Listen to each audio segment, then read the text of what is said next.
2003, the Stranger Genius Awards has thus far conferred the title of genius on 56 Seattle artists and arts organizations. These 56 geniuses each got a bag of no strings attached cash in the amount of $5,000.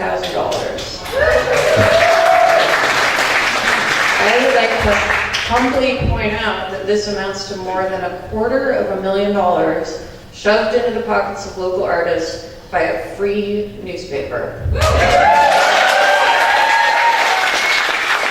It is incredible, and the art staff of the paper is incredibly proud and happy to be a part of it. This summer, we served up a fresh batch of 25 Genius Award nominees, and we're spending 5 Wednesday nights honoring them and exploring what's between their ears, and hopefully having a drink with them at Vito's afterward. Please come join us for the after party. I'd like to thank all the past Genius winners in the house. And thanks for helping us determine which of tonight's immensely talented new batch of shortlisters will receive the 2014 Genius Award in the Literature category. A few quick more words of thanks.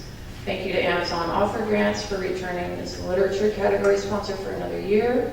Thanks to the donors who have adopted the Genius Awards signature wine, Genius Juice, as their beverage of choice, turning booze into art. If you want to join that spectacular club, you can see Carrie Christie after the show. And other Genius sponsors include the Space Needle, Alaska Airlines Visa Signature Card, and Microsoft Research Group. Special thanks to our extremely gracious host, the Fry Art Museum. We're so happy to be here.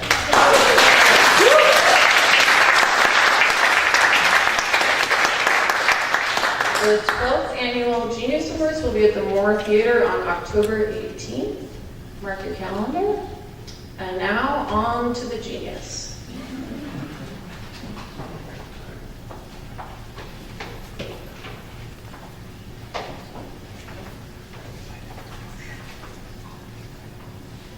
I'm not the genius. My name is Paul Constant. I'm the books editor at The Stranger.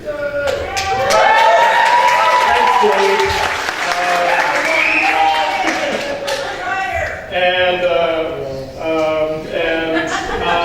Yeah, thank you all so much for braving Trafficopolis 2014, which is apparently it's a nightmare out there. It's wonderful to see everyone here. I want to take a moment before we begin and thank our editor, Christopher Frizzell, and our publisher, Tim Keck, for making sure that The Stranger is a paper that's committed to publishing a book section every week and to publishing book news every day online. The last 6 years that I've had this job, nearly every other publication in town has diminished or entirely cut their literary coverage. And this is heartbreaking and short-sighted, because Seattle is right now in the process of becoming the literary capital of the United States. There is more going on here than any one person or publication could hope to cover. This is a city full of writers and publishers and cartoonists, and those people deserve our attention, our helpful criticism, and our celebration. I'm happy to report that celebration is why we're here tonight. We're all eagerly anticipating the Genius Awards, which this year, as Stephanie said, happens on October 18th at the Moore Theater. That's when one of tonight's presenters will win $5,000 and be crowned the 2014 Stranger Genius of Literature. But we are here right now to celebrate the night that I've personally been waiting for. This is the night when the entire short list of literary geniuses will present their work on one stage. Earlier this year, Stranger staffers got together to debate who this year's geniuses should be. As you might expect, as the arts editors discuss potential candidates, there's a lot of scoffing, a fair amount of yelling, and maybe a moment or two where defenestration was considered. The list we came away from that process with is a list that we all agreed on, and that is no easy task. We're passionate about the Genius shortlist because they mean a lot to us. Not only does one person on the shortlist win cash money, but the shortlist is the best way we know to highlight and endorse and celebrate the works of 15 of the most interesting talents that work in Seattle right now. So I want to be clear. We are diehard fans of all 3 of the artists on this year's Literature Genius shortlist. We may not agree with every single decision they will ever make in their careers. But we believe they will always be worthy of your attention in the years ahead. We want them to remain in Seattle, and we hope to see them shape the direction of literary culture in Seattle for years to come. We want to support them and to encourage them and to give them a platform to gain new readers. We want you to be diehard fans of these people too, and that's what the shortlist is all about. So here's the plan for tonight. I'm going to introduce each of the readers in turn. They're all going to present their work, and then all three will join me on stage at the end to answer my questions, to maybe answer each other's questions, and to answer your questions. Then we'll all go to Vito's and have drinks and snacks. Once again, I'm so grateful to all of you for joining me here tonight. The Fry is a wonderful place to spend an early evening listening to very smart people do the thing that they're very smartest at. And I want to thank the Fry for being such gracious hosts.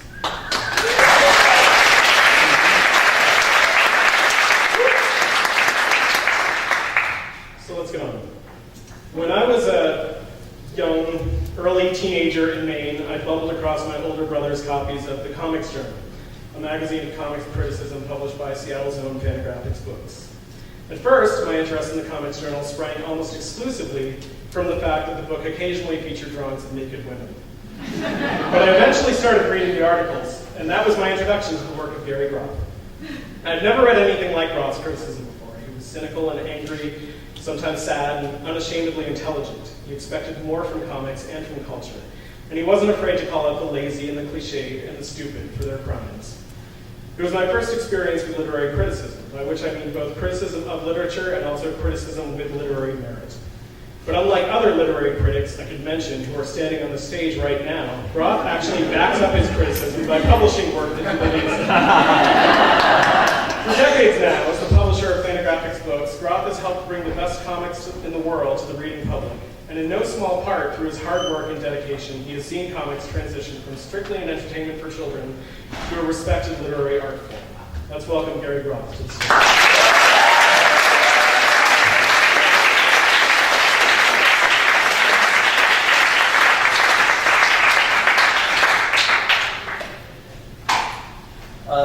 Thank you, Paul, and thanks to whoever nominated us, the mysterious cabal nominated us, and thanks to the Fry for hosting this. As Paul sort of hinted, I do not write fiction, I do not write poetry. I've been accused of writing fiction on occasion.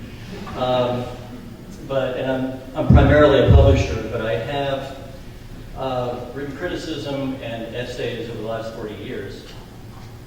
And the reason that I chose the excerpt of the essay that I'm going to read tonight is partly due to its accessibility to a more general audience, and because it's an essay I'm particularly proud of.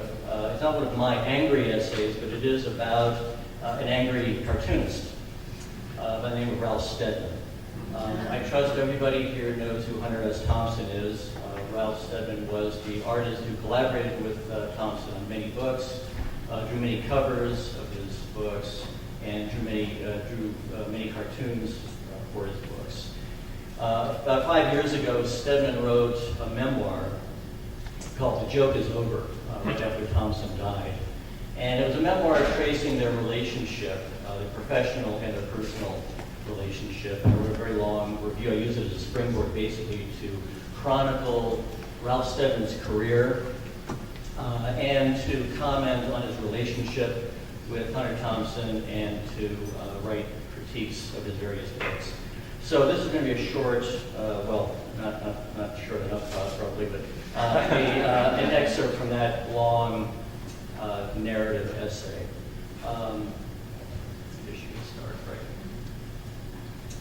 Ralph Steadman started selling cartoons professionally in 1956 at the age of 20.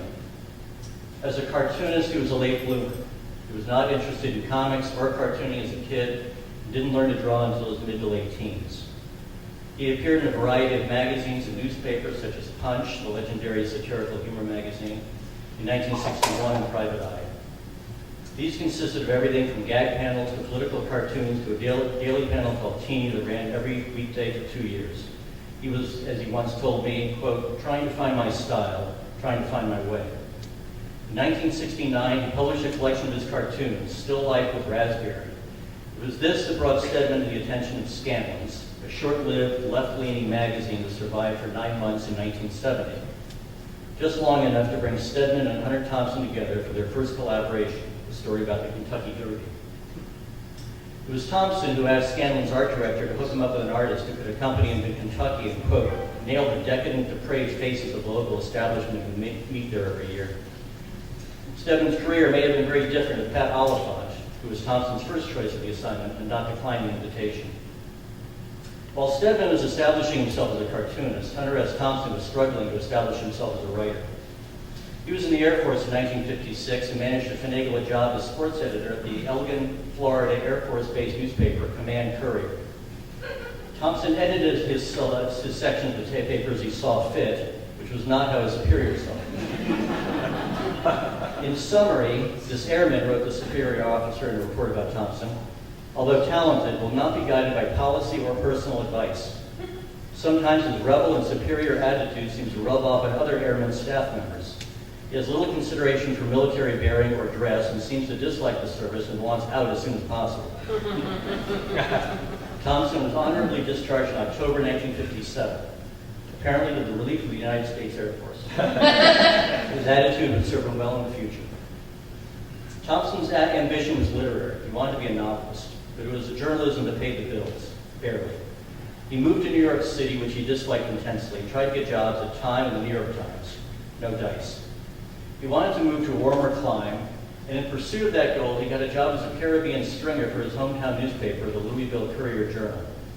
He bounced around Puerto Rico, Bermuda, Rio, back to New York, hitchhiking to San Francisco, Big Sur, all the time eking out a living as a freelancer, writing mostly about local politics, one step ahead of the creditors.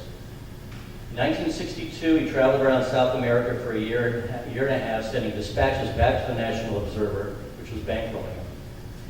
Here he would hone his political instincts and his analytical acuity. His experience as a South American correspondent also sharpened his attitude toward his own country, and one can see his inchoate combination of idealism and cynicism that would inform his point of view in his more mature political journalism. After a year of roaming around down there, he wrote, the main thing I've learned is that I now understand the United States and why it will never be what it could have been, at least try to be. As his collected letters make clear, his writing life was forever changed by his reaction to JFK's assassination.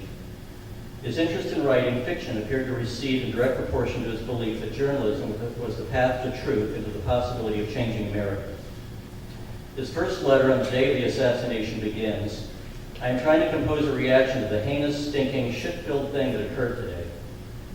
Later that day, in a letter to his friend, the novelist William Kennedy, who was not yet a novelist, he wrote, I suppose you will say the rotten murder that has no meaning for a true writer of fiction, and that the real artists in the little magazines are above such temporal things. I wish I could agree, but in fact, I think that what happened today is far more meaningful than the entire contents of the little magazines for the past 20 years, and the next 20, if we get that far. Goodbye to literature, hello to journalism. When Stedman and Thompson met for the first time in Kentucky to cover the Derby, they evidently took to each other instantly. They were aesthetically, politically, and spiritually simpatico.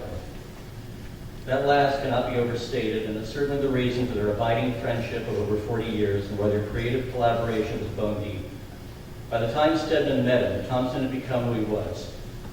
Within a few hours of their meeting, had grabbed a jet-lagged and disoriented Stedman, and in a mad scramble, bulldozed his way out of a restaurant by macing everyone who stood in his way. Stedman, on the other hand, was still in the process of discovering his artistic persona, and Thompson's withering point of view and high-octane prose style unleashed something in him, gave him the license he needed to express what was smoldering within him. They certainly shared a horror of the spiritual vulgarity of America. Thompson more cynically, Stedman more naively, at least at first, but eventually their vision harmonized into one, a combination of indignation, horror, and revulsion. During the time they spent at the Kentucky Derby, Thompson writes that Stedman was sketching people in a bar and whispered to him, Jesus, look at the corruption in that face, look at the madness, the fear, the greed. Which certainly sounds like Thompson himself, but in retrospect, Stedman too.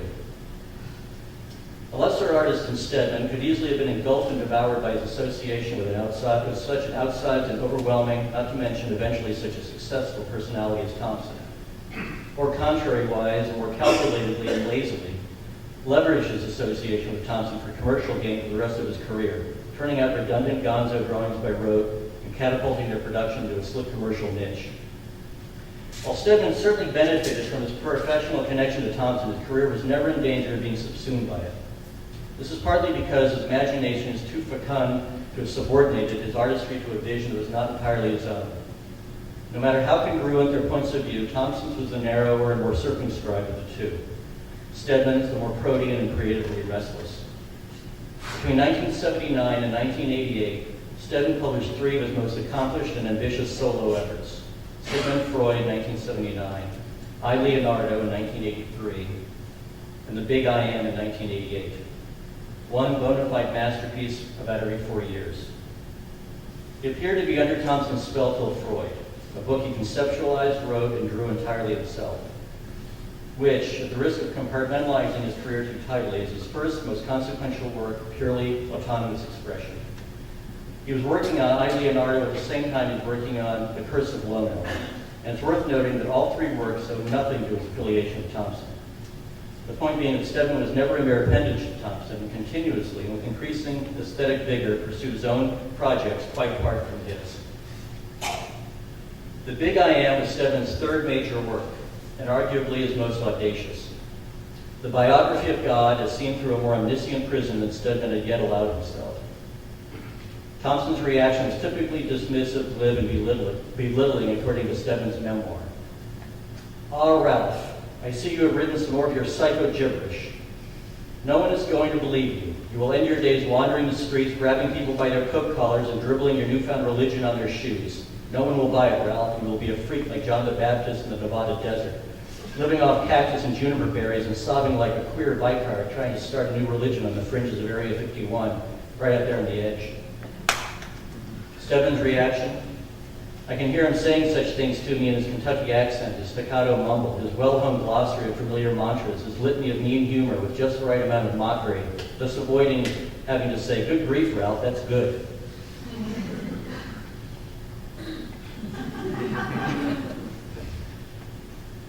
It's hard to believe that Stedman was referring to the same man who in a May 15, 1970 letter sung his praises. He's good, probably better than any political cartoonist working in this country. He referred to him on May 27, 1970 as, quote, "better than almost anybody currently working in the U.S. In fact, there's nothing like his style over here. His work makes people like Searle and Levine look like old eunuchs."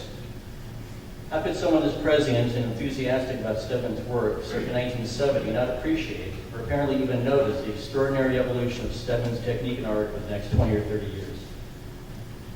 Thompson's derision seems to me not merely unwarranted, but given Stedman's incontestable growth as an artist, emblematic of Thompson's deteriorating sensibility. As good a political cartoonist as Stedman was, as noble a calling as this can be and should be, Stedman expanded his repertoire and continuously pushed himself in every direction, visually, conceptually, and linguistically. Freud represents some of his finest black and white pen and ink work ever rendered by a cartoonist. Simultaneously spontaneous and meticulous, with complex black and white patterning against a startlingly dramatic use of negative space. At some point, he taught himself to work in color. He had obviously mastered this medium by the time he drew I, Leonardo, which was rendered entirely in color. Most of the images are drawn in pen and ink and painted so that the color is contained within the lines. If anything, the picture-making in I, Leonardo is considerably more complex than that in Freud. There's a fearlessness of the compositions that are at once breathtakingly intricate and monuments of clarity. The eye knows intuitively exactly where to move, even among shapes that theoretically should compete for one's attention. Not only does he combine the painterly and the cartoony, but the drawing itself often echoes Leonardo's, capturing the Renaissance artist's preoccupations and major achievements. Between the prose written in the first person as an autobiography and the drawing, Stedman succeeds in inhabiting Leonardo, vivifying him in a way that prose alone couldn't. In his attempt to understand Leonardo, he writes, "I painted the Last Supper on our large bedroom wall, and it is still there. I constructed a flying machine out of bamboo and an old nylon tent." The Big I Am is yet another advance in both technique and imagination. The subject matter allowed him greater latitude, and it's obvious he used it with gusto. The paintings range from the naturalistic to the phantasmagoric, from the primitive to the quotidian without missing a beat, and once again combining cartoon and painterly qualities in a seamless whole. In the event, it's not surprising that Stedman was offended by Thompson's snarling responses to his work that he poured himself into heart and soul and that succeeded on every conceivable level. It appears as though there wasn't much of anything that could knock his friendship off its pins. God knows Thompson's best efforts failed to do so. It sustained itself, though toward the end it was pretty beaten up.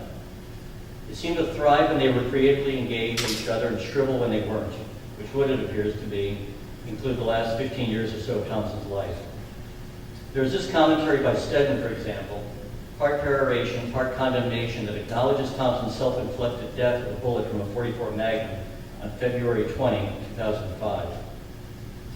Stedman wrote, "He was and can now be unto eternity a rabid, downright wretched, cheating, low-down son of a bitch, but that does not mean that he was wrong in his attitude to people or the fact that he wrote like an angel. We can no longer ask him to change a word, a phrase, a way of expressing a sentence. What he wrote is enshrined in Death's immutable lexicon of useful things to be said at the right time, in the right place, and credit to the bastard for saying it first." Thompson was haunted by demons, and he was at his best when he universalized those demons and put them on full display in the service of the common weal. Raging in injustice and idiocy, large and small, grandiose and routine. Stedman undoubtedly had his own demons, but he managed to corral them more pragmatically and less self-destructively in the service of his art. Thank you.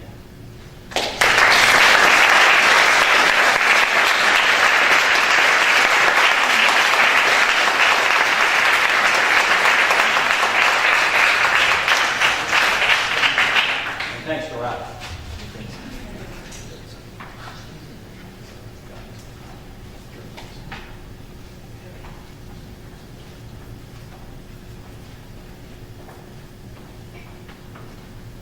Thank you so much, Gary. Our next reader.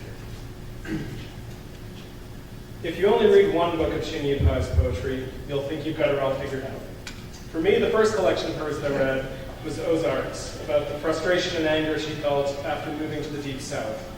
But to assume from reading Ozarks that all of her work is autobiographical and confessional would be making a great mistake. If you were to just read her collection Sightings, you'd assume that she was an experimental poet interested solely in manipulations of font and redactions and abstract page layouts and how those affect the meaning of the word she chooses to land on the page. And if you were to just read Equivalents, you'd think of her as a writer who uses poetry to respond to and elaborate on the works of artists like Joseph Cornell, Yoko Ono, and Pietro Mondrian. The truth, of course, is that Shin Yu Pai is all of these poets and more. When she directs her formidable intellect toward a subject, she tends to embrace the subject until she becomes it, assimilating the world into herself, and then opening up to share it with her readers. She explores an idea until it makes sense to her, and then she lightly fractures her findings into a series of stanzas and images so that a reader can make their own sense of the reality she shares. It's not just poetry, it's a beautiful alchemy. Please welcome Shin Yu Pai.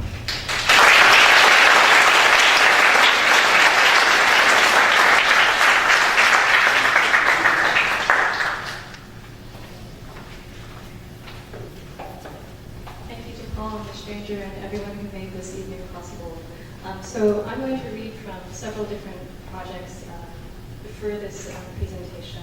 The first book that I'll read from is called Equivalents. It was my first book that was published in 2003 and looked at themes of visual arts, identities, and Buddhist themes of duality. Number 14. Interlaced lines of black, silver, and white, moonlight woven, dense as tree branches. The primordial field on Long Island Sound, seashells washed up on the seashore. Reordered by tides, no man before Pollock to turn a gaze downwards. Gardening pictures, rooting contact, glimpses of white showed through canvas. Light falling through slats in a barn roof, patterns tessellate, reiterate, and repeat. A fractal dimension hurled, dripped, flung, and come full circle to galaxy and coastline. You designed no beginning, middle, end when you said, I am nature. Yes, Yoko Ono. Stones. Remove a stone from an unmarked pile. Choose one pile to add it to, a mound of joy or a mound of sorrow. or take a stone from a mound of sorrow and move it to a mound of joy. Painting to let the evening light come through. Lift the blind of the bedroom window. Place a clear glass bottle on the windowsill. The painting exists when the stars have risen. Painting to hammer a nail. Hammer a nail into a mirror. Place the pieces in an abandoned lot with an unobstructed view of the sky. Sheep piece. Borrow a herd of sheep, 100 in number or more. Spray paint their fleece with your favorite words. Watch from a distance as the sheep arrange themselves into poems. Equivalent. At an exhibition of Felix Gonzalez Torres, black and white clouds on paper lead to edge, the slow drift and pull, with clouds soaring across the horizon. Weather forecast over sequences Lake George, overcast with break-in thunder showers. Poster sheets stacked half a foot high, the removal of cloud layers from hue, reshaping the whole. What you touch, take with you. A piece of hard green candy pulled from a spill on gallery floor. Portrait of a friend, the qualities he gave those he loved, transposed into sweet pile. Please keep with you the sweetness passing. Poem for art handlers. Start from square one. 21 isometric cubes of varying sizes with color ink washes superimpose guidelines for a wall drawing, a written instruction, intangible scribbled notes and diagrams.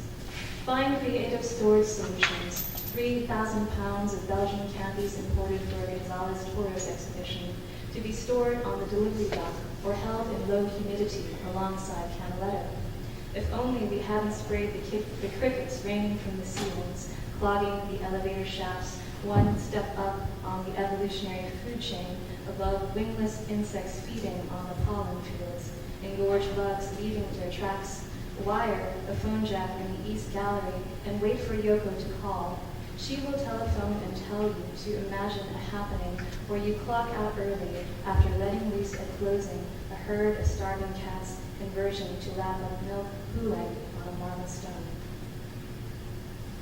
So this next project is called Sightings, and it's a sort of collection of different bodies of text that I wrote that were different collaborations with visual artists. And so the different projects, one of them looked at sports and its role in socializing violence in young people. Another one of the sequences is about Japanese love hotel poems.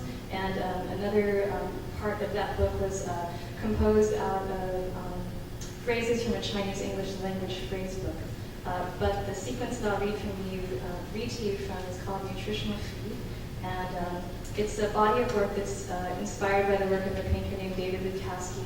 And this particular sequence of work looks at themes of education, advertising, packaging, nutrition, and labor. Figuratively speaking, it's all white meat. The archetypal good pig or chicken. Kielbasa links to heart disease, high blood pressure, cooked well done, lean prime cut price to sell before expiration. USDA approves standards of living, wage wars over nutritional feed, occluded heart, and embolism. It does a body good. 3 to 5 servings in a day, the food pyramid was not built by MDs or nutrition experts, but the agricultural industry. Hooded promotions from the dairy farmers of America, build strong teeth and bones, grow lactose intolerance, flatulence and the runs. Got milk? Of magnesia. Heads up, 7 up. Nap time, quiet time, no more questions. Close eyes and follow directions. Thumb suck, obedience school, gameplay, elimination. Stand up and avoid. Socialize, acculturate, indoctrinate rules. Stop, drop, and roll, or duck and cover. The brain case split between education and learning. Oppositional tones on the master palette. Colorblinded, canvas still life, green eggs, split ham. Sonogram shows a picture with heart, organ meat served as packaged nutritional facts. Caloric units of heat raise the temperature within the walls of the heart. ascending, descending muscles, gameplay. The red suit is avoided, consumed, as recommended. Perform quadruple bypass to avoid obstruction. The taste of rawness weighed against feathers. Corporate ladder. Rung and riser, terrapin, ladder, climber, starfuck aspirations towards alpinism. The king of all I see, chicken of the sea. Tuna, melt, mercury poisoning, New York Times reports. The Voice of America says, sorry, Charlie, we're not fooled by abstract painting, dance, or poetry. We want tuna that tastes great, not tuna with great taste. Bedtime story. Hen, packed chicken wire, tin foil, antenna channel, zero static, blue fuzz, safety jacket broadcast. Emergency system, PSAs, time save, TV dinner, hungry man, mac and cheese, chicken pot pie, king of beers, mute volume, channel surf, bathroom break, no remote control. I think I saw a chicken dog. So this next book I'll read from is called Adamantine. It came out in 2010 and revisited some of the themes that have been important to me throughout my writing. But some ways in which my work began to change is that I began to respond to and incorporate news stories into some of my writing. And whereas I had been interested for a long time in responding to the visual arts in my work, I also became interested in ways in which I could engage visual culture, exhibitions, and displays in my work, and also tell the stories of foreign objects and bodies. Retort for Yo Guoying. The slow rot of bed sores and the body's putrefaction, tissue breaking down, your husband and children rationalized a more dignified end. Not the slow decomposition brought on by aneurysm and a bedridden state, medical treatments totaling the sum of a family's lifetime earnings, but death by fire. On the undertaker's table, they left you to burn in a coffin fashioned from cardboard, propane gas powering the crematorium, where bodies glow at 2100 degrees Fahrenheit, organs and soft tissue vaporizing into air. Were it not for what saved you, the moistness of tears mirrored in these eyes. Body worlds. Sideshow with science at best grosses over 1 billion worldwide. Von Hagen's moniker brands the base of a woman on bent knees, releasing a dense red cloud of doves in flight, skin pulled from flesh to fashion, angel wings. The goalkeeper blocks a soccer ball with one hand, shows off internal organs with the other. Dappled gray, a smoker's lung, or just industrial air pollution. A man parts the horse's mane in the second sequence of Tai Chi, hip and knee joints replaced with steel, corpses stolen from mental hospitals, the undocumented bodies of the executed, bullet holes found in a specimen's head, hoarded in Dalian and Kyrgyzstan. The humanity of bodies stripped of skin, fatty tissue, age, and eye color. A cadaver sliced in two, hearse, mother and child divided. Chainsawed parts and not a whole, or was it two fucking and two watching Von Hagen's wife push the rolling pin over what once was the length of man? In the educational model of the body's burden, I feel the pounding of my own enlarged heart. Burning monk. From the remains of his cremation, the monks recovered the seat of Tik Kwang Do's consciousness, a bloodless protest to awaken the heart of the oppressor. Offered at the crossing of Phan Dinh Phung and Le Van Diet, doused in gasoline and immolated by 4-meter flames. The orange-robed Arhat folded in the stillness of full lotus, his body withering, his crown blackening, his flesh charring, his corpse collapsing, his heart refusing to burn, his heart refusing to burn, his heart refusing to burn. So I'll close this reading with a few poems from my most recent book, Ozarks. It was a book that was driven by my experiences of living and working in the South. But I think also more than that, also wanted to explore a relationship to place, both real and imaginary, and additional themes that influenced the book were crime and race and dislocation. So this first poem is called Discards, and it's based on viewing the work of a photographer named Deborah Luster, who visited 3 Louisiana prisons and did a series of portraits of inmates within the prison system. And the Woodliff Collections, where I work for a time as a curator, has the entire archive of the photographs that were produced for this series, which eventually became a book, but only a small portion of the photos that were produced appeared in a publication, a book called One Big Cell. And so for me, I was very interested in this idea of visibility and invisibility because of this project that really sought to sort of bring attention to these marginalized peoples. There was a way in which the project was rendered moot in some ways by what happened to the pictures in this series that were never shown. Discards. An inmate shows off for the camera, gripping a prize Polaroid of a titty pic. Prisoners pose with hoe and rake, blower and broom, intersect in St. Andrew's Cross, art historical sigils of civil wars, pest-terminating apparatuses and displays of religiosity.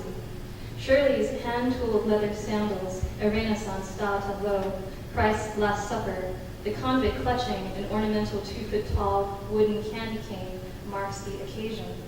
Happy holiday, happy Mardi Gras, happy Easter, happy Samhain.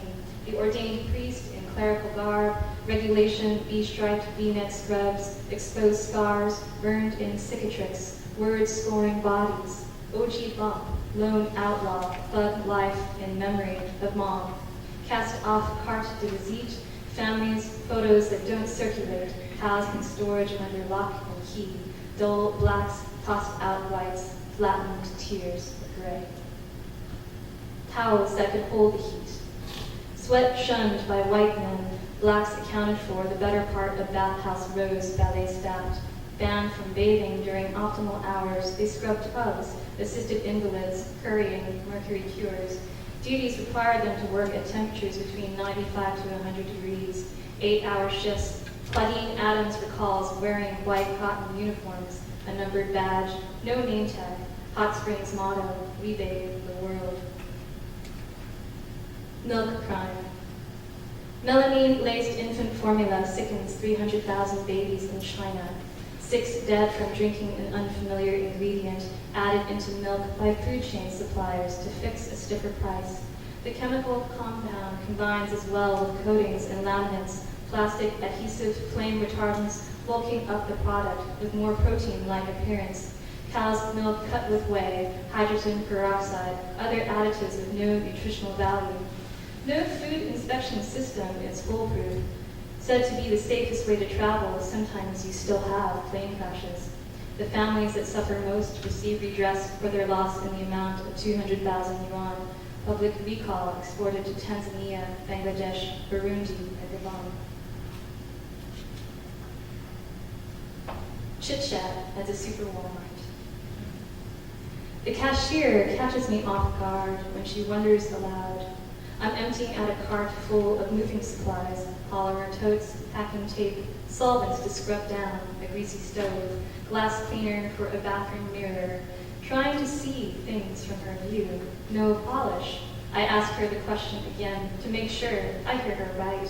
Do you do nails? She repeats. I look down at the manicured hands, my own ragged cuticles, gnawed nail folds, feeling how the heart wants to tack down the nail that sticks out, put you in your place. This is not my immigration story, yet to sense how I've already turned away, picturing Asian nail parlors in every town across America, ubiquitous even here. I depart in days, there's nothing left at stake, so I state what's obvious to my own mind. Moving out of town, I sort my belongings into boxes. Relieved I speak English, she says she sees it all the time. Salon techs stocking up on acrylic nail forms, fake tips organized into plastic cases. The tension relaxes between us into recognizable decorum. Bet the weather will be good where you're headed. Bless your heart, you live a good life up there. And this last poem I'll read is Sunday at Alameda Flea Market. Bernal hikes, sunlit morning, up early. I wander in and out of stalls, sprawled across the parking lot, set apart from the weekly farmers market.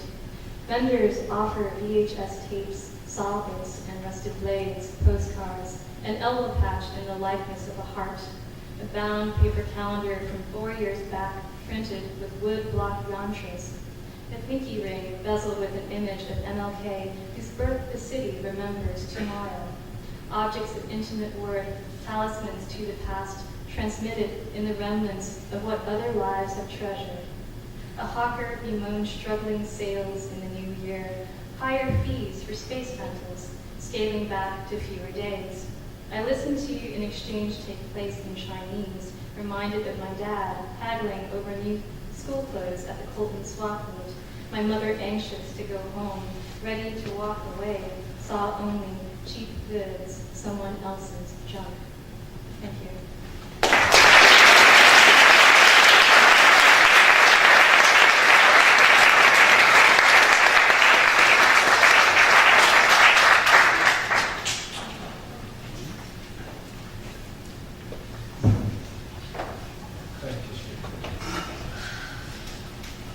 Final reader for the night. Willow Wilson constructs beautiful bridges with her writing. She documented her conversion to Islam in her memoir, The Butterfly Mosque. Her celebrated debut novel, A Leaf the Unseen, combines Orwellian politics with urban fantasy in a Middle Eastern setting. She made international news this year by co-creating Ms. Marvel, a best-selling comic book about a teenage Pakistani Muslim superhero that has finally dragged Marvel Comics into the 21st century, launching countless conversations about representation, feminism, and empowerment in popular culture. Her work more closely resembles the world as it is today by focusing on the politics of the personal, by patiently reminding the reader of the humanity in all of us. Wilson understands that books are the greatest engines of empathy humanity has ever devised, and her stories of adventure always have an undercurrent of discovery running through them. She's introduced the white male audience of superhero comics to a more diverse world, and she's given thousands of women around the world the chance to see their own face on a hero. Please help me welcome G. Willow Wilson to the stage.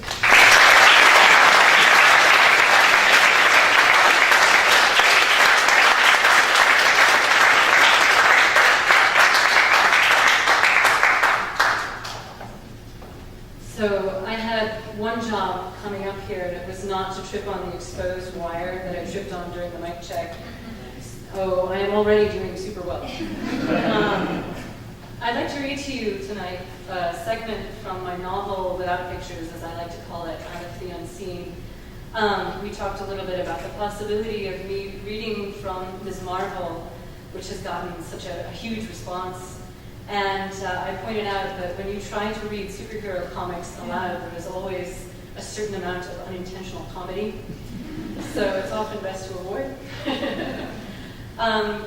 Aleph was, I always say, my most autobiographical work, even though I've written the memoir, in the sense that it was the book in which I stopped worrying about who my target audience was and wrote the book that I wanted to write and trusted that there were other people out there who felt the same way I did. And so I was very pleased when that turned out to be true. The segment I'm going to read to you takes place in the middle of the book, kind of towards the climax. All you really need to know is that the hero, Aleph, which is a hacker pseudonym by an unnamed hero in an unnamed Middle Eastern emirate, who is on the run from a very shadowy state security apparatus that may or may not have demonic connections. And he has taken with him a genie, the girl next door, an American student living abroad, and a book that it may or may not be a 1,000-year-old hoax. So, at this point in the narrative, they have holed themselves up inside this famous old mosque in the middle of the city, and they're waiting out a kind of a siege by the state security apparatus under the care of this very crotchety old sheikh who is extremely annoyed to have had this political uproar brought into his mosque. So, the lights inside the prayer hall flickered, and shadows began to move across the underside of the dome in strange patterns against the light. Aleph felt chilled. Vikram appeared behind his shoulder. "Get the girls and the old man," he said. "Lock the rest of the doors." Aleph looked up at him wildly. "What do you mean? What are we going to do?" "We are going to stay exactly where we are for as long as possible. Your friends' new buddies can't come inside a mosque, but that won't stop them from trying. I have to warn you, this can only end one way." "What? What way?" "With you in their custody." Aleph ran a trembling hand through his hair. Is it better if I just turn myself in, he asked. Do you think they'd be merciful if I cooperate? I doubt that very much. Mother chode, Aleph sat down on the floor. I told you, said Vikram, scaling the far wall and the underside of the dome with his claws. He stopped, hanging bat-like from the smooth stones to examine one of the dome's 5 skylights. The curling shadows retreated when he approached. I can't protect you from everything, at least not permanently. However, sometimes more useful than no time, so I will give you all that I can. His voice bounced through the room and landed in Aleph's ears, half muffled. Something occurred to Aleph. Vikram, he called out, can you die? Vikram landed soundlessly on the floor. Oh yes, he said. How? The same ways as you. Starvation, thirst, old age, decapitation, a bullet wound, a broken heart. People don't die of broken hearts, said Aleph. Vikram snorted. You are at this very moment, he said. Aleph looked down at his chest in horror. There was nothing out of the ordinary. He pressed his temples with his fingertips until he felt pressure building in his head. The parameters of the world felt off. His processing speed compromised. Get the girls and the old man, Vikram repeated, if they haven't been awakened already by your cursing. Aleph got up and half ran toward the rear of the prayer hall. Sheikh Bilal was coming out of his office, buttoning the collar of his long robe with fingers that trembled. What is this unholy racket? He hissed. Why is the musalla empty? Where are the worshippers for the dawn prayer? I don't think they're coming today, Sheikh Uncle, stuttered Aleph. The hand, the men from state, and maybe some worse things are here for me. Vikram wants us to lock all the doors. Sheikh Bilal puffed his cheeks. I have been caretaker of al-Bashira for 32 years, he said. Never have I turned away a Muslim at prayer time. This business of yours. I've been betrayed, wailed Aleph, the last of his self-control slipping away. She tricked me, and now we're all screwed, Sheikh Uncle. Totally screwed. God forgive us. How dare you use such language in here? Is this Hamlet? Are we on stage? Stop blubbering and go perform your ablutions. We do the dawn prayer ourselves, if nothing else. Aleph made a face at the elderly sheikh, aghast. How can you possibly think of prayers at a time like this? How can you afford not to? Get out of here and wash your feet. Incredulous, Aleph stumbled toward the washroom to obey. He heard nervous female voices coming from the room of the camp bed. A gust of air hit him as the convert yanked open the door and looked out violently. What's going on? She asked in English. We heard shouting. We're surrounded, said Aleph, rolling up the hems of his pant legs with great energy. Surrounded by what? What are you doing? Washing for prayer. Okay, hold on. The convert jumped back inside the spare room. She emerged again with Dina, who was hastily pulling her veil into place over the bridge of her nose. What have you done now? Dina asked in a leaden voice. Nothing. I've been sold out to the state. Though he could not see her face, Aleph detected a faint hint of satisfaction. I told you that friend of yours was trouble. Any rich girl willing to run around behind her father's back in the Bakara district is trouble. I knew she was slumming it with me, snapped Aleph. You don't have to rub it in, if you say so. Aleph cursed again and half-hopped across the cold tile at the perimeter of the washroom. The water that splashed out of the tap in the wall was frigid. He yelped as it hit his perspiring skin.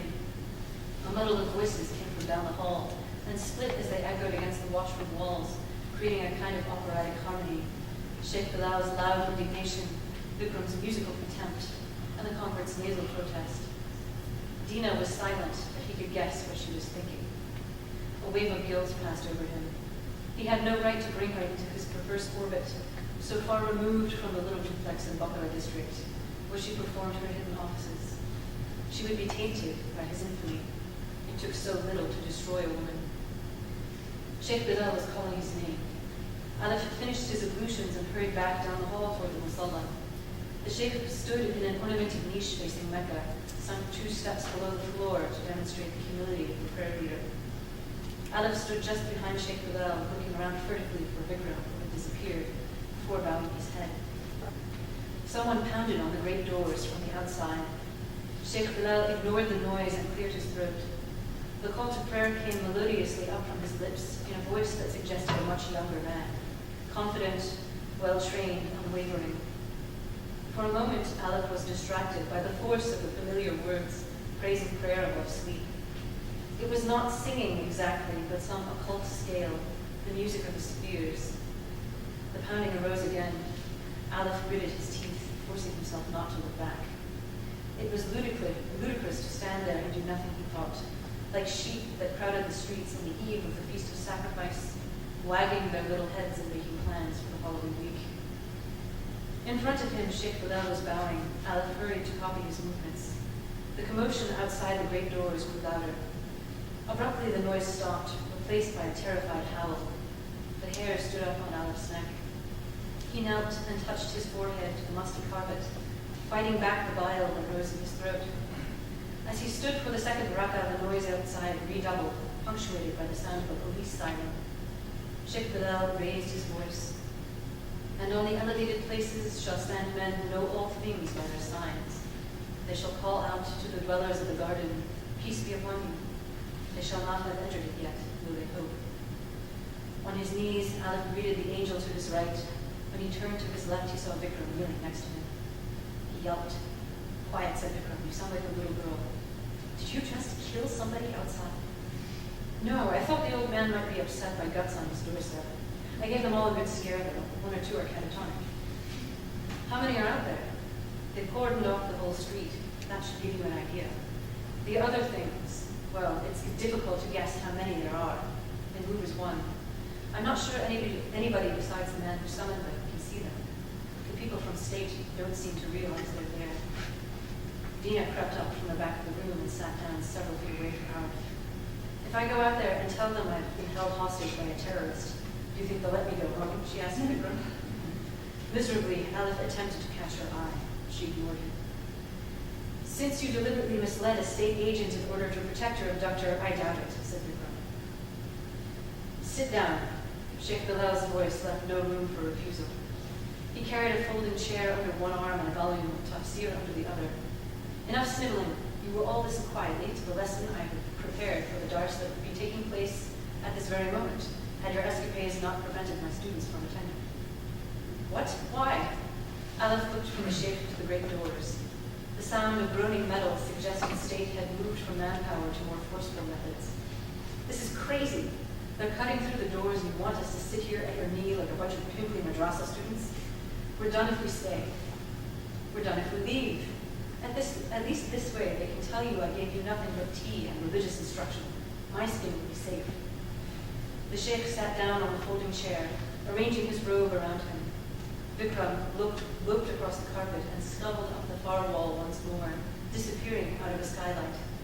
A pale, unsaturated luminescence, the false start of dawn, came through the opening in his wake. Sheikh Bilal opened the tafsir to a marked page. We will begin with a question, he said. It is particularly appropriate to this context.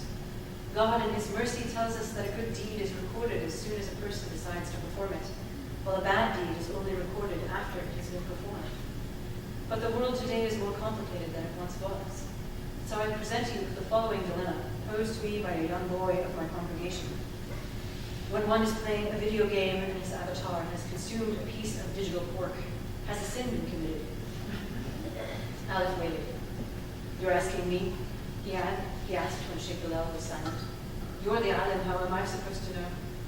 I'm interested in your opinion. I know very little about video games. It is my understanding that this boy is very involved in something called World of Battlecraft. Aleph sighed in exasperation. I don't know. It doesn't matter. The great doors shrieked as though under pressure from a saw. I really can't concentrate. It mattered very much to this young person. I was inclined to tell him that if he was worried, it probably was a sin, or at the very least, would weigh on him as one. For God also tells us that when you perform an action you believe to be a sin, it still counts as a sin even if it is proven to be permissible. Conscience. Conscience is the ultimate measure of man. All right, it's a sin, moaned Aleph. I don't care. I don't play Battlecraft. It's for teenagers. I'm not looking for any particular answer. Don't feel you have to agree. I want to know what you think. I think people need a break. It's not like they're out there selling bacon and booze. They want to pretend for a few hours a day that we don't live in this awful hole getting squeezed by state on one hand and the pious airheads on the other, all the while smiling our shitty grins so that the oil companies keep shoveling money into our pockets. Surely God wouldn't mind people pretending life is better, even if it involves fictional pork. But isn't that a dangerous precedent? Fictional pork is one thing. One can't smell it or taste it, and thus the temptation to go out and consume it is low. However, if we were to talk about fictional adultery, and I know many people do and say all kinds of dirty things online, then it would be another matter. Those are real desires manifesting themselves on the computer screen. Who knows how many of these relationships begin on the internet and end in the bedroom? Alec blanched. And even if they don't, the Sheikh continued, who's to say the spiritual damage isn't real nonetheless? When two people form a relationship online, it isn't a fiction based on real life. It's real life based on a fiction. You believe the person you cannot see or touch is perfect because she chooses to reveal only the things she knows will please you. Surely that is dangerous indeed. You could say the same thing about an arranged marriage, said Alec. Sheikh Bilal smiled a little ruefully. Ah, yes, you have me there. The noise of the saw rose several decibels, screeched and stopped. Voices yammered outside, high and confused. Those doors are 400 years old, said the Sheikh in a wistful voice.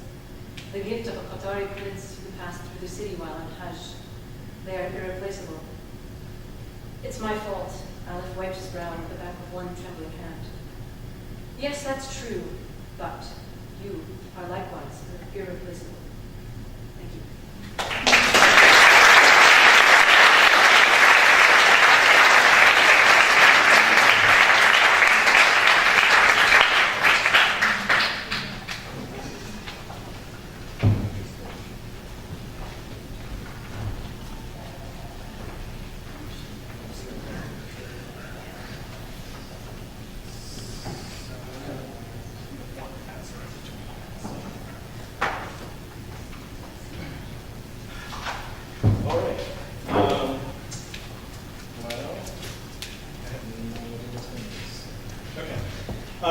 So what's going to happen right now is I'm going to ask a few questions, but you all will have your chance soon enough to start thinking up some good ones.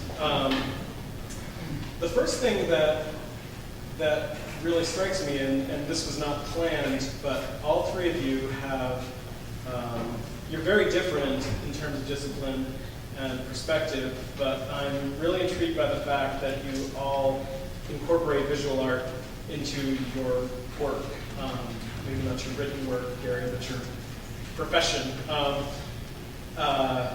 Gary publishes comics, and Willow writes comics, and Shin Yu writes poetry in response to and in collaboration with visual artists. So I wanted to ask each of you about visual art and writing a little bit. Gary, I guess we'll start with you. You're a gifted writer and a great interviewer, and I have terrible artist. Well, I wanted to ask you, actually, I've never seen this before, but first, what drew you to comics in the first place, and did you ever consider writing comics for a living? Well, I was drawn to comics, when I was a kid, so I was drawn to comics for the same reason that, every kid who's kind of 12 years old is drawn to comics. I read superhero comics. And then eventually I started realizing, what art was and the possibilities of producing art in comics. And the second part of the question is, did I ever consider writing comics? Yeah. I don't think I ever seriously did. And I think I just knew my limitation. I think I could write about comics. And I never seriously considered writing comics. I just don't think I had the skill for it. I certainly couldn't draw comics. When I was a kid, I did draw. And I knew at a very early age that I just lacked that innate skill. I do terribly. And that's always a very sad moment for somebody who loves comics and they find out they can't draw at all. Yeah. But I realized I could write about them. And, so I made lemonade of the lemons I was given.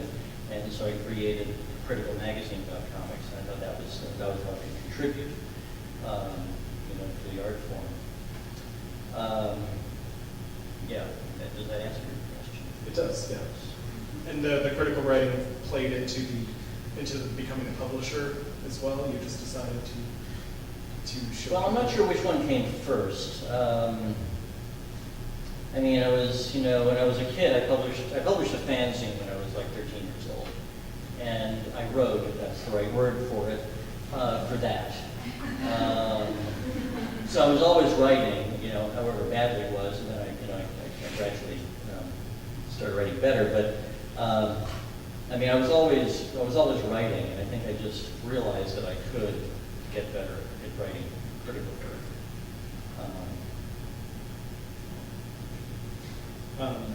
And Willow, you write prose and you write comics. Do they come across to you as two completely different things? Did you ever think about writing your novel as a comic? You also wrote a long comic called Air that I suppose could have been a novel in a different world. That's an interesting question. And I actually wrote what would have been the first chapter of Air as a novel, got to the end of the chapter and said, this needs to be a comic book. There were just too many visual elements that I couldn't do justice to with prose. The disciplines are extraordinarily different. And I am going to say something controversial when I say that writers of comic books have to work harder than novelists do. Because when you work in a visual medium, and the eye can process many images at once, if you want to have something like a cliffhanger, you have to make sure it's on a page turn. Because if it's on the facing page, the reader sees the resolution of the cliffhanger at the same time as the setup. So you have to pay that much close attention to what you're doing. It's that granular. You're typically working with a very hard page range. It's 20 pages, not 21, not 19, for a monthly comic book. Certain pages are for advertisements. You have to write haiku-length dialogue so as not to clutter up the page too much and take away from the art. Writing in that form immeasurably helps my prose because it forces me to be disciplined. And so to me, sitting down and writing Aleph, which I did after I had been writing comics almost exclusively for a couple of years, was like running naked in the street. It's like, I can do whatever I want. It's like there's no page limit, there's no continuity, where it's like this person is dead in this timeline, they're alive in the future, and the world is going to be destroyed again tomorrow, and all of the stuff that you have to do when you write superhero comics. And yet the discipline carried over, that sort of idea that you need to move the narrative along. That, I feel very frustrated a lot of the times with some of the novels that are popular now because they're essentially character studies. And 3-act structure has kind of disappeared. And so you get to the end of the book, and sometimes even though the prose might be very lucid and beautiful and all of the adjectives that Uchiko Kakutani uses in the New York Times, you walk away feeling like you've read half of the story. And to me, the fun of comics is that you sit down, and I had this conversation with my editor literally yesterday, and I was like, what about storm and like climate change? And like, was doing by comic standards, I'm a very hoity-toity literary person. And the editor said, you need to give them something to punch. And I said, this crystallizes exactly the takeaway of writing comics and how you can apply it to any other discipline, is that you need that conflict. So they're very, very different, but they relate to each other in interesting ways. It used to be you had to have a fight on page 7, was it? That was... Okay, if you didn't have it before page 7, you were out of job. That's right. Now it's page 2. Page 2 is like the big splash, the explosion part. And Shin, you're a photographer, and you've done a lot of work with visual art. And do pictures resonate more for you? Does the frisson between words and pictures resonate more for you when they're separate but conjoined? And I also wanted to ask you if you read comics, since you're on a panel with 2 other comics people. Sure, so I'll start with maybe the easier question, which was about writing comics. So I do read graphic novels. Baby, Marjane Satrapi are some of my favorites. Belle Yang, Jean Yang as well. Yes, very interested in that genre. Yes. And so the other question was about my photography and I guess like my creative process. Yeah, and the way that you write poems that respond to paintings, and there's a separateness of medium there that seems very intentional. I mean, you've done work with visual art where you incorporate art into the poems, but they seem to be almost separate. And is that something that do you prefer to respond to art in text, or is that something you try to keep separate? So I guess the way in which I respond to visual arts or photography in my work is,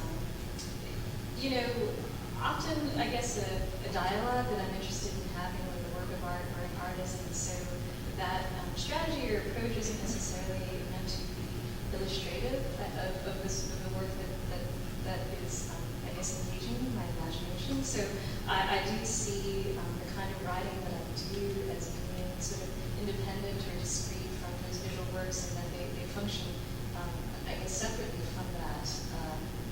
Does that answer the question? That does. You successfully saved that terrible question. So this is the first time all three of you have met, and I was wondering if any of you had any questions for any of the other junior shortlisters up here right now.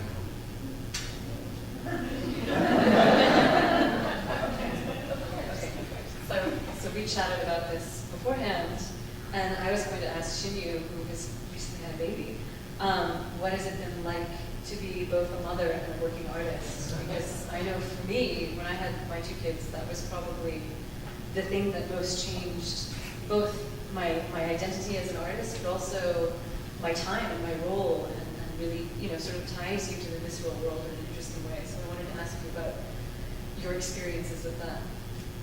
Yeah, thank you. So I definitely feel like I'm in the middle of that process of sort of figuring it out, and it will probably be that way for like another 18 years. So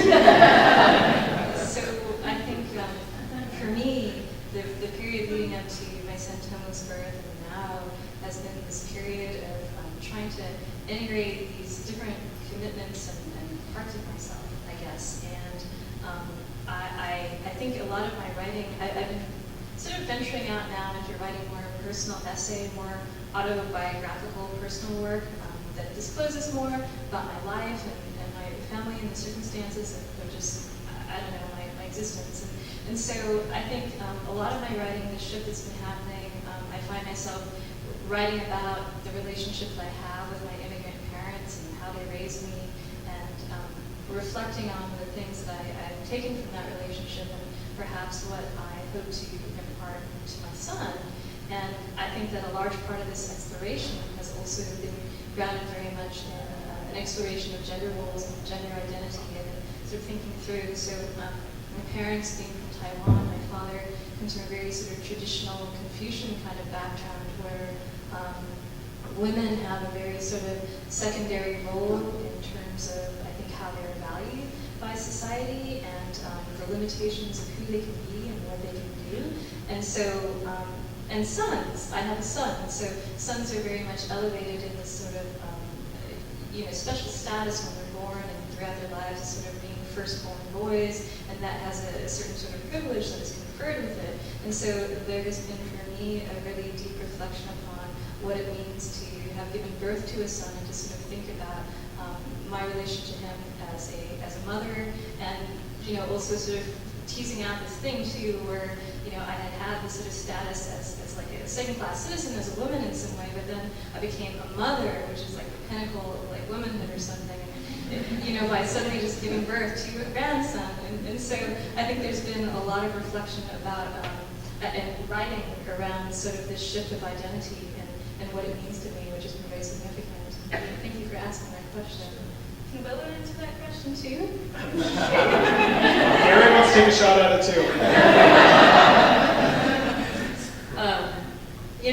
It's interesting. I was just talking on Facebook of all things with a friend of mine who's a lawyer and a human rights activist, and also a mother of two daughters like me. And she was talking about how she wanted to run away to Pakistan so that she could hire like 5 people to run her house. for no money so that she could actually be a sane human being and not have to wear 5 million different hats all the time. And it really resonated with me because I had a similar fantasy about running away to Alexandria and having some nice, like, middle-aged woman run my house for me so that I could play with my kids and write and cook when I felt like it and have that be it, instead of also being, you know, a walking milk factory and, you know, a nurturer and trying to instill some sense of the world in these proto-people who rely on you for everything. And I thought of H.G. Wells, the famous author of much proto-sci-fi, who sort of demanded that his children be kept in a separate wing of the house so that nobody would disturb his writing. And how that if you are a great man, as opposed to a great woman, you can sort of put that hard division between your creative life and your role as a parent. And when you're a mother, you really can't afford to do that without being a really crappy mother. And so it's been interesting to me. I feel like becoming a mom has infinitely enriched my creative process, my view of myself and the world. I care so much less now what people think of me. I'm so much less results oriented. I kind of put what I want you out there, and if it does look great, if it doesn't go well. And yet at the same time, I have so much less time and sort of mental resource to do that stuff. So it's very interesting, and it often causes me to sort of reflect on that. How, you know, we do have that artistic division still, you know, in terms of gender between, you know, writers who sort of can seclude themselves and be divorced from that, and you know, writers who are more involved. And it's changing. You know, another friend of mine, Saladin Ahmed, who won the Locus Award, spends most of his time running after his toddler twins. And so he's the primary, because he also, as an artist, works from home, and therefore is the primary caretaker of his kids. He has a lot of those same issues that I do with, you know, where does being a parent end and being an artist begin? So I think, you know, as those gender roles that you were talking about begin to shift, I'm really interested to see what that will do to the conversation about art and parenthood as well. We are running low on time, so we're going to jump into audience questions. Does anybody have a question for it? Hi, I have a question related to the role that the visual plays in your work, and that more specifically about moving to digital platforms, which is something increasingly maybe some folks feel pressure to. And I know, Gary, you guys have made some moves in that direction. I'm just wondering, to what extent do you all feel the desire or pressure to go into more digital, and as that takes us away from a more traditional mode of interacting with the printed page or with literature in general, how do you think that might affect literature per se?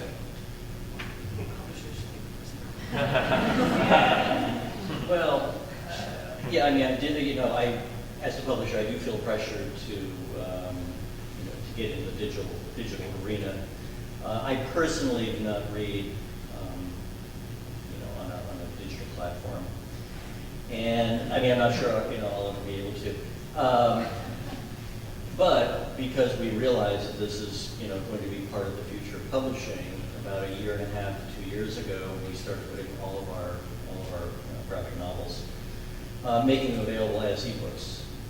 My impression is that ebooks are going to coexist comfortably with books printed on paper, and that somehow it's going to shake out so that if you want to publish a book and you can't sell enough copies to publish it on paper, you're going to make it an ebook. And so there's going to be some books that are only ebooks, some books that are both. I can't imagine any books that are only going to be on paper, although possibly because it actually does cost money to make ebooks, and if you can't sell enough of them, then there's no reason to engage in those initial costs. I tend to think that these so-called revolutions are not that revolutionary in the sense that it's going to just acquire a new status quo. People are going to continue reading books. All the promise of the digital technology and how it affects comics and how you would be able to click on an image and then go into yet another image and so on. None of that has happened yet. I'm not sure. I mean, it's possible that can transform the art form of comics by having, by using the actual technology to enhance that component. But so far, that has not, to my knowledge, been done.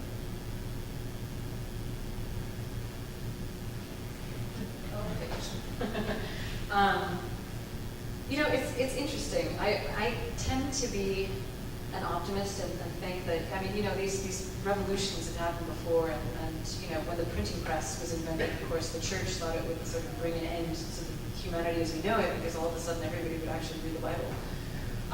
They weren't entirely wrong, because we did get the Protestant Revolution, kind of as a side note to that. So, it's interesting. Every time I go to a city to do a reading, I almost always am at an independent bookstore, and I ask them, how are you doing? And the independent bookstores that have a good community base have almost all said, we're doing fine. And the big box stores are collapsing, Borders is gone, Barnes & Noble maybe on its way out the door. And I think there's something that bookstores still provide that Amazon can't ever do, and that is community.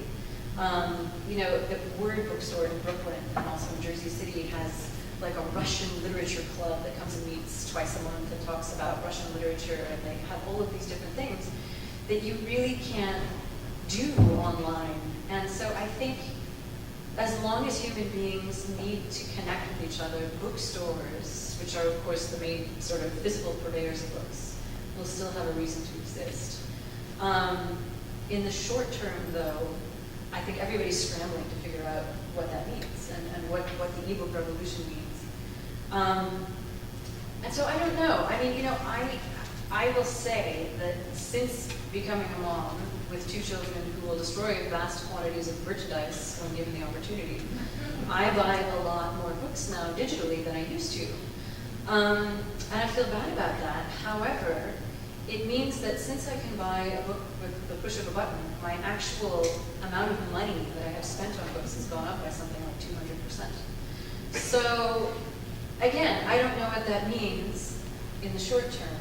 You buy more books? I buy more books because I can buy them quickly. And so, Do you hopefully... read more? You have the time to read more books? This is an intervention about your reading habits. But I'm one of those people who cannot fall asleep without reading for at least half an hour. So there's still that. But these sort of vast swaths of time where I can sort of go down to the coffee shop, those are gone. Those are completely disappeared. It takes me a while now to get through a book, but I still do it. I'm in a book club. You might buy more books you don't read. I buy more books and I read them more slowly. Is how that shakes out. But, so I don't know. I got huge trouble for reading on my iPad at Elliott Bay when Anne of the Unseen came out. Huge trouble. Because I was seen to be promoting the digital version, when in my mind what I had done was move a Word document that I had written on one device onto another device in order to enable me to read it without having to flip through pages in front of a microphone. So I snuck my iPad in today because I figured this is not a bookstore and maybe people won't notice. But it's, those are just sort of thoughts. I have no coherent thought other than that. Sherman Alexie's the guy to ask about. He has very smart opinions. So I think for the perspective coming from maybe poetry, so